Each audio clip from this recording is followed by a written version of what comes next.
What is up, guys? Thanks for tuning in to the next episode of the Three Peaks Fitness Podcast. I'm Coach Mark. I'm Coach Lynette. Today we've got a good one. We are talking about efficient, effective workouts. Yeah, what to do when you don't have much time. Yeah, because we all have 24 hours in a day. Yeah. Right? Although it seems like some people have more than 24 hours. It seems like some people are more productive. Yeah. Or maybe they just make better use of their time. Yes. Yes. And we're going to, this will be, this podcast will cover more topics than just doing a workout that's really time efficient and effective. It will also deal with time management. Mm-hmm. Yes. And how you perceive time. Yes. So yes. Get a little existential. Yeah. Yeah. Well, I think one of the most important things to keep in mind when you're trying to figure out how to fit fitness into your life when you have a busy life, right? You got work, you got kids, you got this, that, and the other. You have all these things going on. It can be really, really hard to figure out how you're going to take care of your health, right? Yeah. How you're going to make yourself a priority. And one of the things that you always say that I love is, what can you do on your worst day? Yeah. And that's the standard. That's the standard. And it sounds really, makes you pause. Like, what? What can I do on my worst day? But that's a really important tool, a question, to have in your toolbox. Yeah. Right. When it comes to your fitness, because it accounts for life. Yeah. Well, it Right. gives you a reality check. Because what do people do when they make a plan? Like, they sign up for a 5K or a program, and they're like, okay, I'm going to run 30 minutes a day. Mm-hmm. And so, then they'll write it down because they tell you to write your goals down. But the problem is the plans we make are always based on the ideal day. Mm-hmm. So when you ask the question, what am I going to do on my worst day? That forces you to think about, all right, what am I going to do on those really bad days? Right. And Right. it puts you in that place. Like, how am I going to fit it in on that really bad day? Yeah. Because there's it's like a wave, right? Yeah. When we get motivated to make a change, right? And this is what it could be: fitness, it could be anything, right? But we're just obviously talking about fitness today. When you feel that motivation, like, I need to get in shape, I need to do something. You feel that motivation, you get to a point where you're ready to take action. Yeah. You are in that moment consumed with that exciting goal.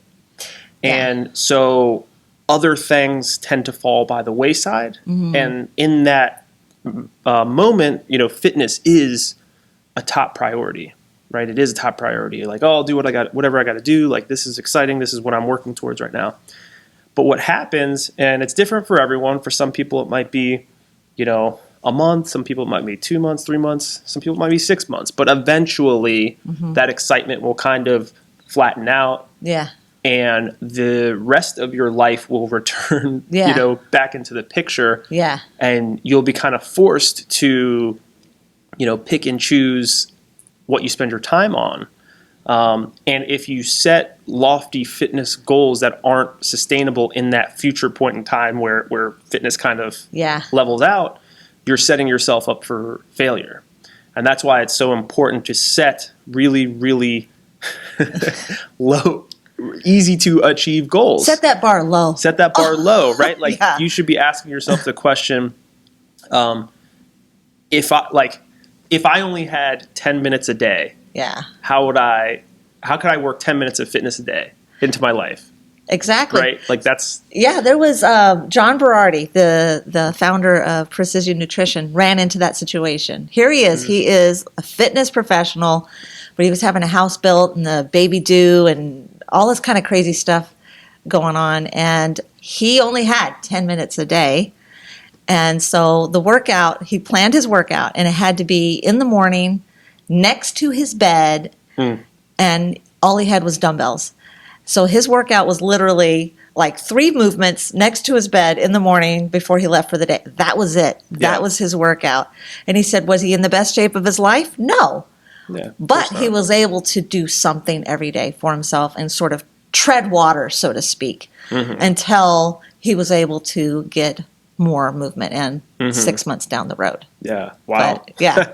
But that's what he did for 6 months. That's crazy, but that's a perfect example Yeah. of what it takes. And then, I'm sure after his house was built and Yeah. they got, were adjusted to parenthood and stuff like that, I'm Yeah. sure he was able to eventually return back to, maybe longer, more Yeah. structured types of workouts. Yeah, eventually it grew into a bigger workout. But Yeah. sometimes that's what you got to do. Yeah, you got to do what you got to do. And moving away from all or nothing mindset Yes. into always something. Yeah. Always something. And the cool part about when you set really low goals, it sounds so weird to say that. When you set really low goals, when you exceed them, Yeah. it's like icing on the cake, Yes, it is. right? So if I say, okay, I've got craziness going on right now, right? I've got 3 kids that are in travel soccer. My in-laws are in town for the holidays. Yeah. I have this crazy project at work. Like I can't even say the word fitness without wanting to bash my head against the wall, right? Yeah. How can I fit fitness into my life, right? And maybe for the next 30 days, 60 days, it's similar to what Yeah. John Berardi did, right? Yeah. Maybe you're just walking at your kid's soccer practice, Yeah. right? Maybe you Yeah. are doing something like right when you wake up. Maybe you just go down to the basement, do a few rounds of squats, planks, That's it. and push-ups, and that's all you can do. Yeah. And that's okay because that's still a win. I think a lot of people have this Yeah. misconception that if it's not, a 60-minute workout and I'm not dripping sweat and I'm not exhausted afterwards, that it was a waste of time. Yeah. It's like, oh, I don't have time to work out. Yeah. Oh, didn't get my workout in today. And just, shrug their shoulders. Yeah. Oh, well. Yeah. But that's not true. That's Right. not true because the momentum is more important than the case-by-case basis of each workout itself, right? Exactly. You're better off working at 10 minutes a day for the rest of your life than you are doing crazy 90-minute workouts 3 days per week for a month and then falling off. Nothing for the next 3-4 months. Right, yeah. It's like, oh, I got to get back on. I got to get back on. Yeah. So So- that brings us to the next thing is in order to accomplish these tiny minimums that we're talking about, you have to plan, right? You have to plan ahead and you have to plan your health first. Yes. Right. So in the last podcast, we talked about, the old object lesson everyone's familiar with of time in a jar. And you want to put the big rocks first, then the pebbles, then the sand. The big rocks are your health, your family, and your sleep and your nutrition. I'll add that. Yeah. And you're not getting fired from work. Yeah, like yeah. do your job. Show up for because getting fired And would do your at a job. whole different level. Right. Yeah. So there's a difference between showing up for work and, being extra salesman of the year, Right. all of that, right? Right. There's a difference, right? So the big rock is showing up for work and doing your job, right? So, but yeah, you want to plan those things. So and it doesn't have to be, even though it's big rocks, it doesn't mean it has to take up a bigger portion of your time. It just means it's more important. So even if you're planning a 5-minute workout, a 10-minute workout, plan it, right? Plan it first. Yep. Because I guarantee you, everyone's experienced this, all those other things, the social media, friends, demands from the school, demands from work, they're all going to creep in and just eat up every other minute of your life. And then even that 10 minutes that you had planned for a workout is just going to disappear if you haven't planned it and prioritized it. Yeah. Can I say something? Yeah. I remember during the pandemic, like when everything was shut down. Yeah. You know how like your phone will tell you how much time you're spending on it? Like there was one week where I was spending like 6 hours a day on my phone. Whoa. 6 hours. Wow. Like on Reddit, on YouTube, just like scroll like 6 hours. What is that? 25% Wow. of my entire day was spent on my phone. Oh my gosh. And I just remember like thinking, oh my goodness, like what am I doing with my life right now? But Wow. going back to what you were saying about Yeah. the prioritization, right? Yeah. So social media, TV, Yeah. the mindless kind of stuff. Yeah. That's obviously needs to be last. It's the last thing you add to the jar. Yeah. But I think there's a lot of us, maybe more than would be willing to admit, where we're spending maybe more time doing that sort of thing Yeah. than we are on our health, right? Spending Yeah. time with our family, those big, like, real priorities that are going to be better for our overall well-being. Yeah, when you plan those things first, the health, family, sleep, and work. When you plan those things first, the other stuff, I mean, important things will still happen. If it's important to you, it's going to happen. And then the less important things are just going to naturally fall off. And over time, you won't even miss it, right? Because a lot of people are like with the monkey that wants to hold on to the peanut in the coconut. Oh, yeah. That analogy. You're like, Yeah. oh, but this, but that, but that's like, no, just have a little faith, plan those big rocks first, and just see what happens. Just do an experiment for a week or two and see what happens. Yeah. So we got Yeah. the big rocks. We got the health, for your health, right? Spending time with family. Yeah. 8 hours of sleep, like Yeah. a full night's sleep, and work, not getting fired work, right? Yeah. So doing your job, Yeah. doing a good enough job to not get fired. Do good enough. Do good enough. And those are the rocks that go into the jar, right? Yeah. Now the pebbles, the second, line of That's the stuff that priorities enriches your life a little more. enriches your Yeah. life. Yeah, it's still good for you. So Yeah. that's excelling at work if you are a very, if you are a career-oriented person or an achievement, oriented individual, like excelling at work, right? So not just doing the bare minimum. Like Yeah. if it fulfills you to like do really well Yeah. at your job, that would be fall in the second priority. Hobbies, Yes. creative outlets, Yeah. right? If you like doing art, if you Yeah. are writing a book, if you Yeah. like to go hiking, right? These hobbies that are adding to your life. Social media is not a hobby, by the way. Creative outlet hobbies, and then going out with friends, socializing, Yeah. right? That's going to help you. So those are kind of the pebbles that we then add Yeah. into the jar. And I put volunteer work in that second. That second one.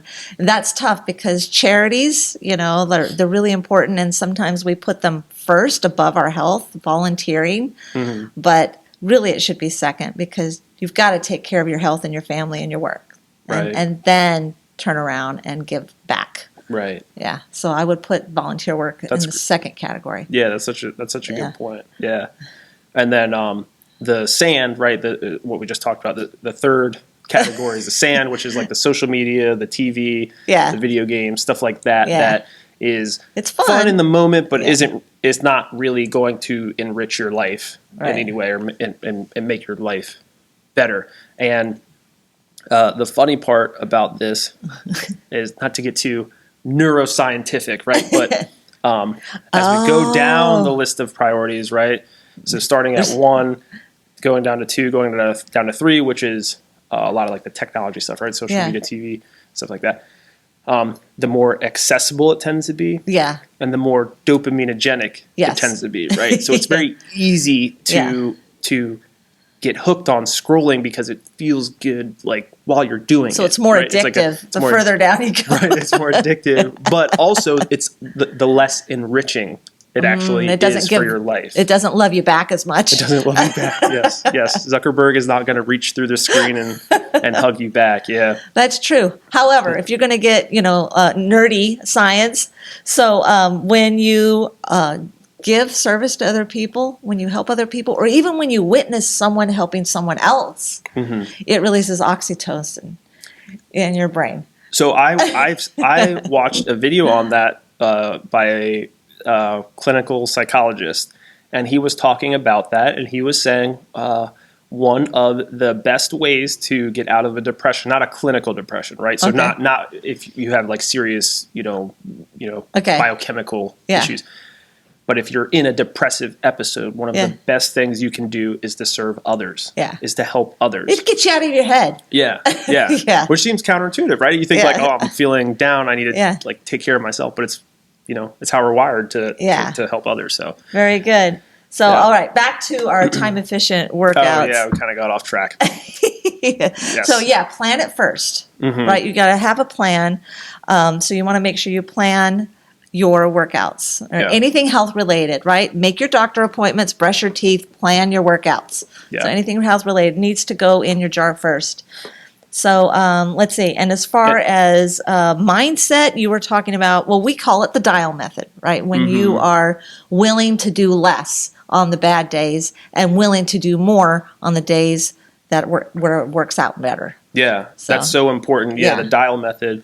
We talk about it all the time, but for those of you who don't know, the dial method, basically you assign every area of your life has its own dial, right? So fitness has a dial, work has a dial, family time, family life has a dial, right? Yeah. And these dials all go from 1 to 10, 1 being like, oh, like there's not a lot going on. It's super relaxed in that area right now.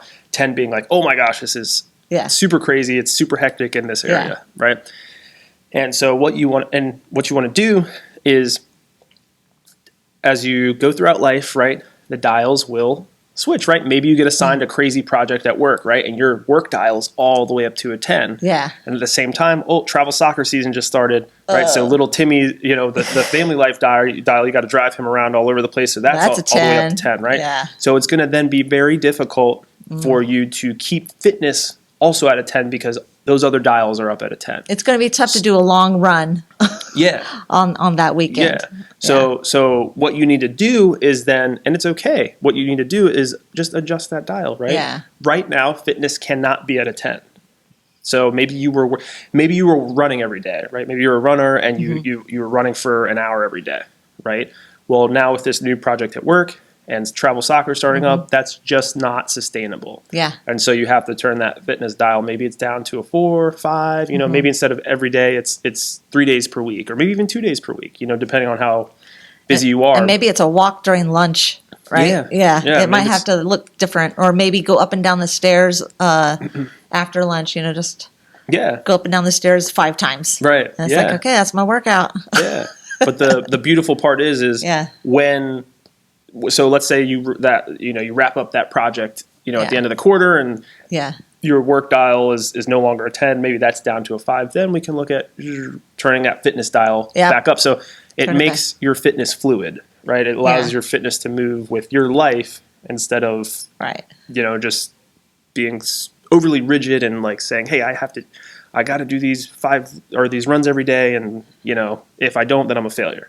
Right. And another thing is, some people are probably wondering, why can't I just take a month or 2 off? What's the big deal? Well, I just got done with a conference where they talked all about the science of what happens to your bones and your muscles and other systems in your body when you take days off. It only takes 2 days for your muscle to start to decline, and then 10 to 14 days for your muscles to shrink, right? So you can lose your gains really fast. So they took a whole group of people 50 and up, and when they took 2 weeks off, they lost 6 months worth of gains. So that's what's at stake here. Jeez. Not to scare anybody, but that's what's at stake. When you stop, when you turn that dial off, you're risking losing a lot, just shutting your body off. But when you do that minimum, keep that dial on, you keep all that. So it doesn't have to take a ton of time and effort to just keep your body at a place where it's easy to come back, where you don't lose all those gains. Right. So what you're saying is so you worked out, been really good with your fitness, you've made a lot of progress. All those dials are up to 10, so now I have to look at adjusting my fitness dial. Even if I take it down to like a 1 or a 2, it's going to offset losing all those gains, right? Even if I'm just working out like once a week and walking a couple days a week, that's going to offset losing all of that progress that I've just made. Whereas even if I just take a month off, right, of doing nothing, and my fitness dial's at a 0, you're back to 0. Yeah, you're back. It's like you've set yourself back 6 months if you take a month off. Yeah. So kind of bringing it full circle into how to have efficient, effective workouts. Yes. Okay. You have to have that eagle eye view.